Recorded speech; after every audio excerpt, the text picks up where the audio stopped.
मेरे अजीज दोस्तों और बुजुर्गों, आज हमारे मुल्क में आप देख रहे हैं, मैं पुकार पुकार कर आपसे बरसों से कह रहा हूं, अपनी मस्जिदों को आबाद रखो, अपनी मस्जिदों को आबाद रखो।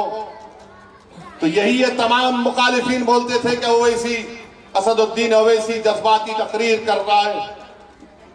आज आपके सामने है, आप भी जानते हैं कि काशी की जो मस्जिद है उसका जुनूबी हिस्से हुक्म खो चुके हैं।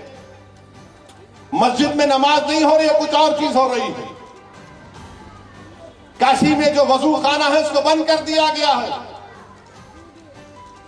मथुरा की ईदगाहों पर ललचावी नजरें लगा कर बैठे हैं। संभल की मस्जिद का किस्सा आपके सामने है। एक ही दिन में केस पड़ता है, 1.5 घंटे में ऑर्डर हो जाता है, 1 घंटे के अंदर सर्वे हो जाता है और 5 लोगों को गोली मारकर शहीद कर दिया जाता है।